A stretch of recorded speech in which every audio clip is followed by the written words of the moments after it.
La física es una de las ciencias naturales que se encarga del estudio de la energía, de la materia y del espacio-tiempo.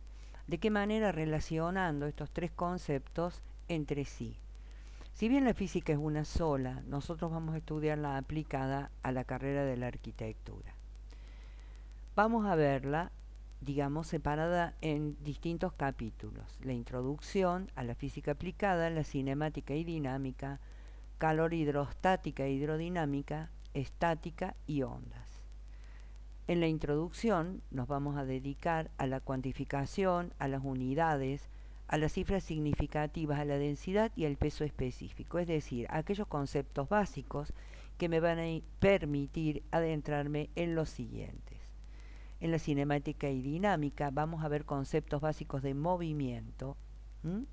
Calor, hidrostática e hidrodinámica me va a permitir a mí comprender qué es lo que pasa cuando yo combino distintos materiales y los mismos son sometidos a cambios de temperatura.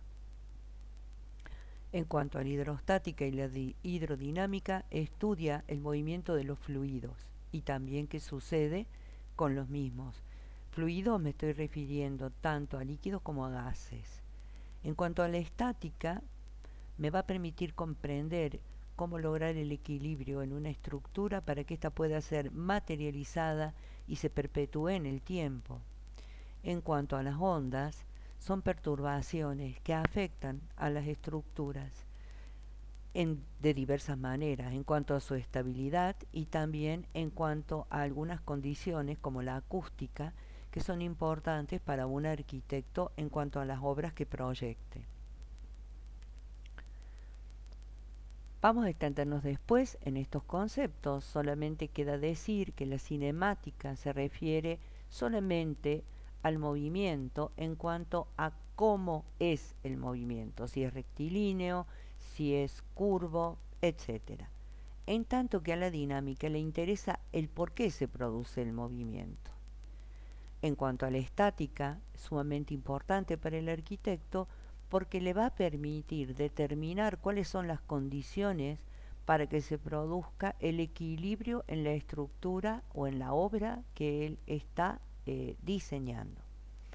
En cuanto a las ondas, entender que solo son perturbaciones que transportan energía, pero no materia. Y cuáles son aquellas perturbaciones que pueden ser transportadas o que necesitan un medio y aquellas que no lo necesitan.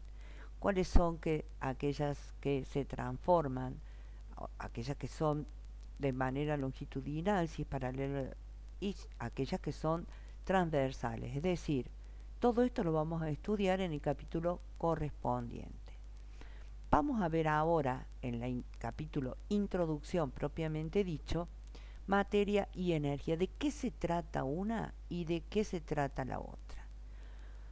Vamos a ver que la materia es todo aquello que ocupa un lugar en el espacio-tiempo. La materia posee energía.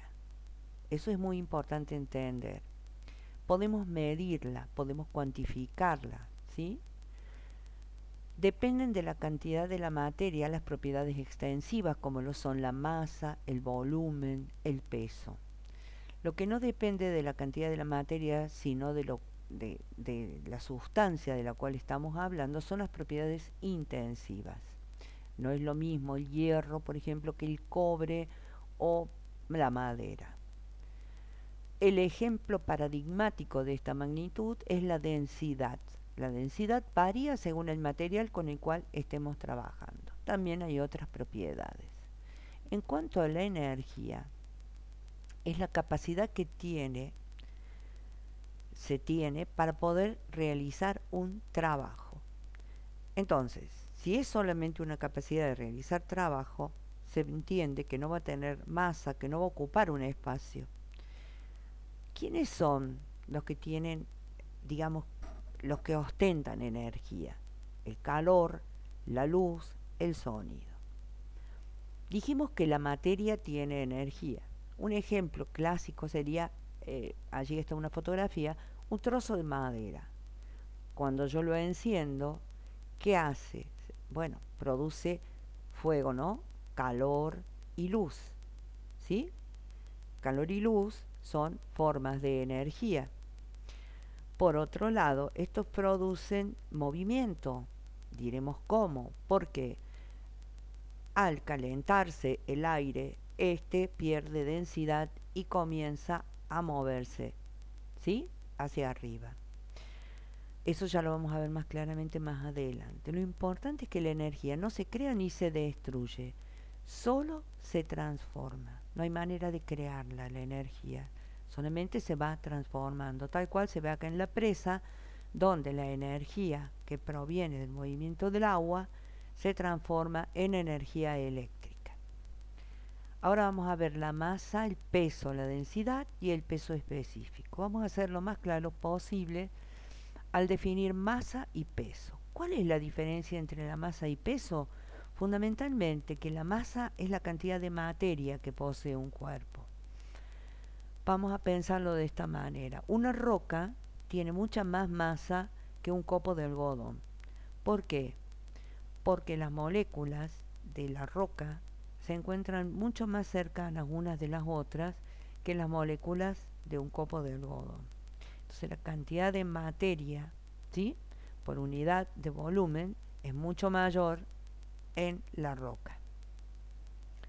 Por otro lado, la masa de la roca es constante en cualquier lugar del universo, en tanto que cuando hablamos de la cantidad del peso de la roca, no va a ser constante. ¿Por qué? Porque el peso se obtiene multiplicando la masa por la aceleración de la gravedad.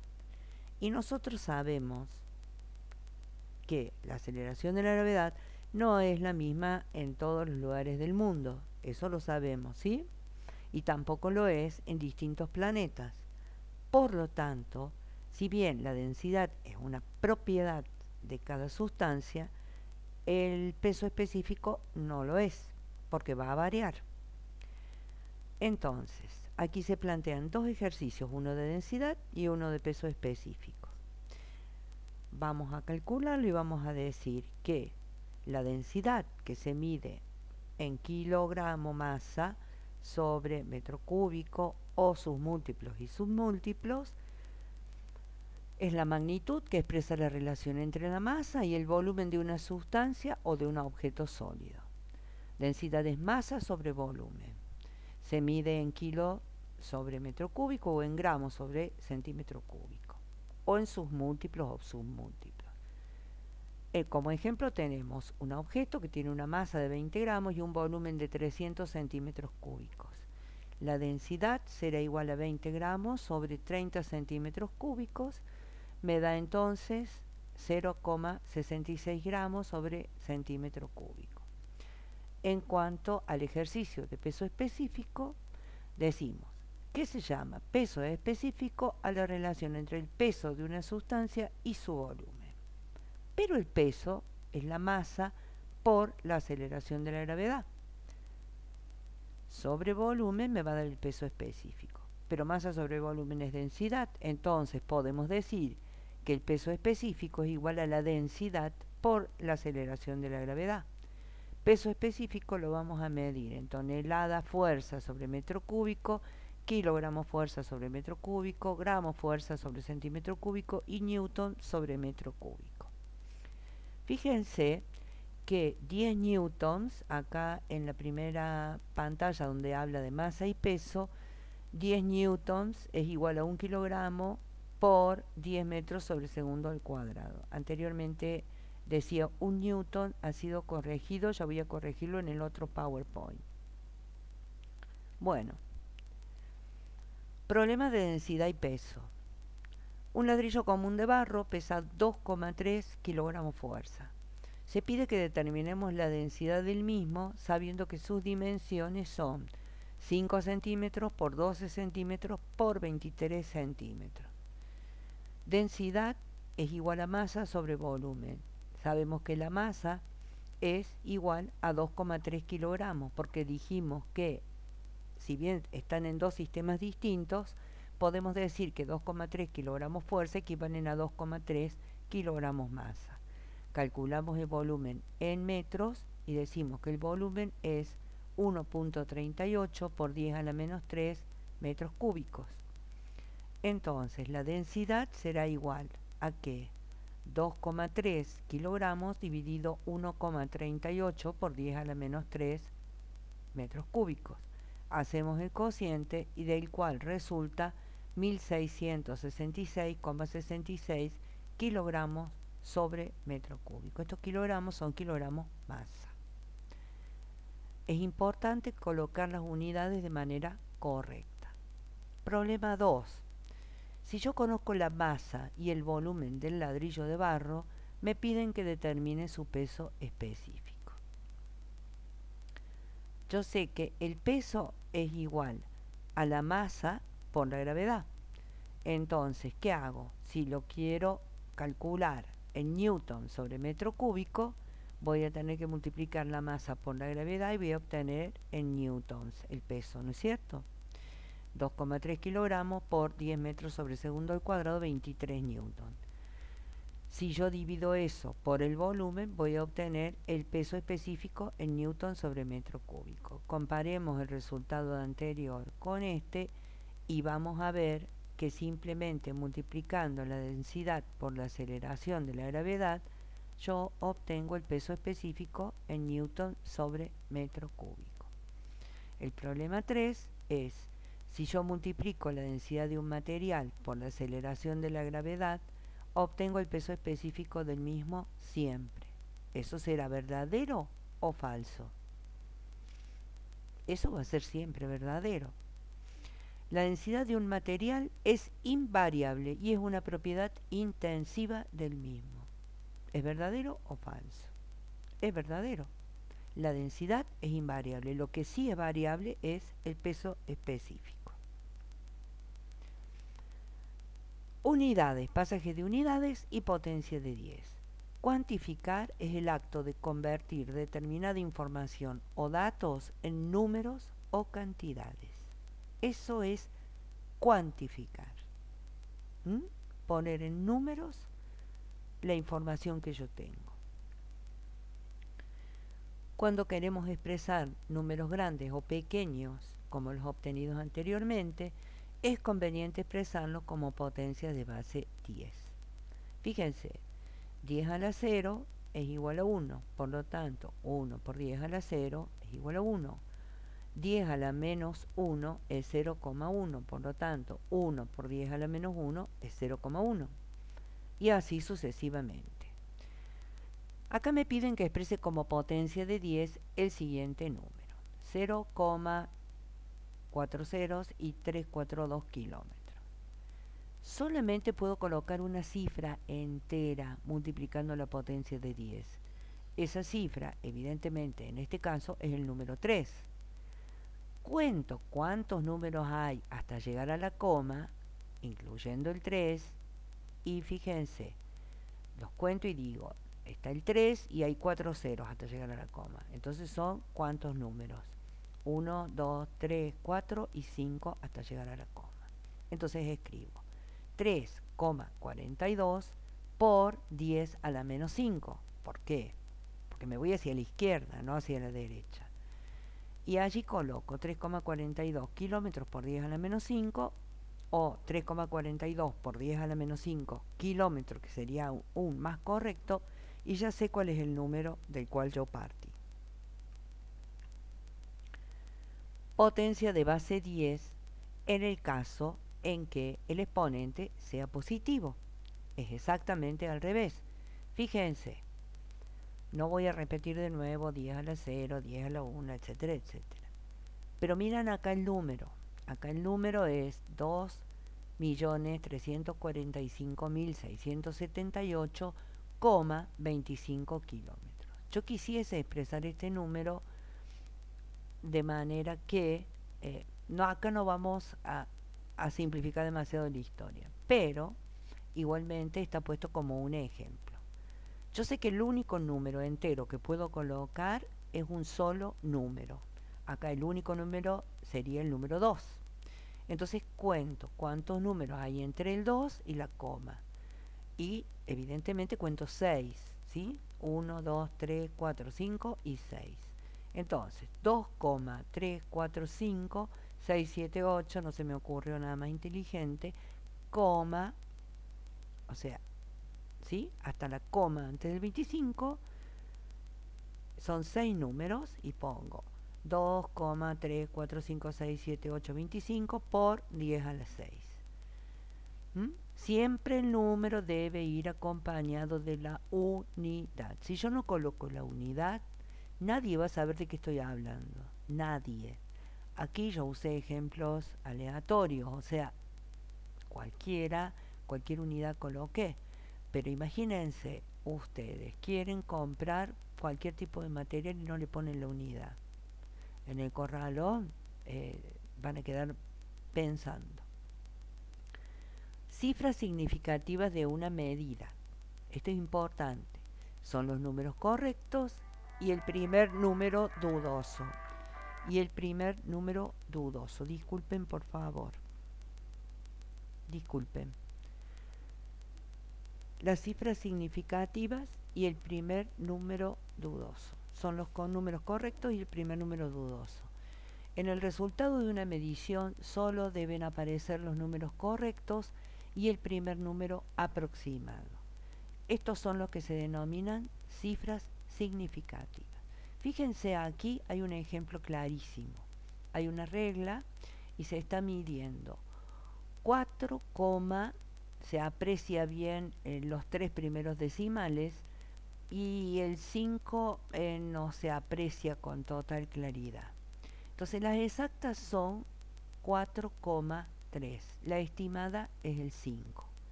Esas son las cifras significativas, ¿sí? Los números correctos y el primer número dudoso. Creo que esto está bastante claro. Vamos a las unidades lineales. Acá hay un plano, fíjense, plano de planta, donde se han tomado se han relevado las medidas de los distintos locales.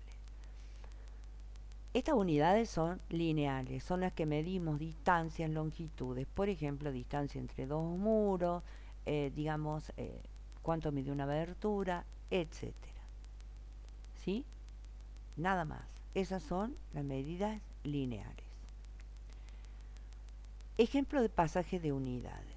Acá me están pidiendo que yo exprese 60 milímetros en decámetros. Una manera de resolver este problema, que a mí me parece la más sencilla y por eso se las he puesto, es, esto ustedes lo tienen en el libro, así que no es un problema usarlo. Fíjense, acá lo que yo planteo es que un metro equivale a 10 decímetros, 100 centímetros y a 0,1 decámetro. Lo subrayé porque me están pidiendo que yo subrayé de dónde quieren que yo pata y a dónde quieren que yo llegue. Entonces, ¿qué planteo? Que 1000 milímetros equivalen a 0,1 decámetro. Entonces, 60 milímetros equivaldrá a X decámetro. Directamente uso regla de 3 simple y el resultado está a la vista. Es muy sencillo. A mí este sistema me sirve de mucho. Vamos a ver unidades de superficie. Cuando yo hablo de unidades de superficie, fíjense que siempre el exponente, en lugar de ser 1, acá el exponente es 2. ¿Qué hacemos? Acá puse de ejemplo, ciertamente, la lógica, un cuadrado, ¿sí? ¿Y para qué me sirve? Para determinar la superficie de un terreno, la superficie de los locales que vimos anteriormente. Un metro cuadrado corresponde a la superficie de un cuadrado de 1 metro de lado. Vamos a ver cómo hacer el pasaje. Fíjense, acá están todas las equivalencias, que ustedes las pueden tener. Y acá me piden de 60 milímetros cuadrados que pase a centímetros cuadrados. ¿Qué hago? Subrayo lo que me están pidiendo. Y digo, muy bien, fíjense, me piden de milímetro a centímetro. Entonces yo digo, bueno, 1.000.000 de milímetros equivalen a 10.000 centímetros cuadrados. Entonces 60 milímetros cuadrados equivaldrán a tanto. Resuelvo y ya tengo lo que yo necesito. Sencillísimo. Unidades de volumen.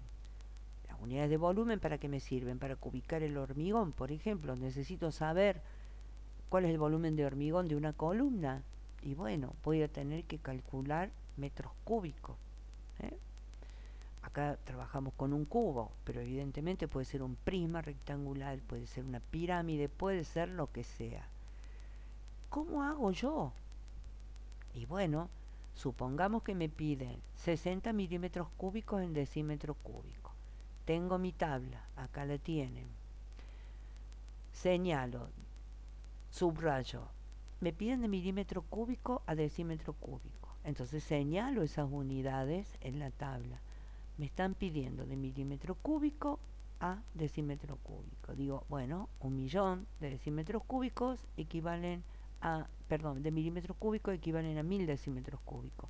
Entonces 60 milímetros cúbicos, ¿a cuántos decímetros cúbicos equivaldrán? No sé. Despejo y resuelvo. Creo que es bastante sencillo y que no van a tener ningún problema. Bueno, con esto damos por terminado este tema.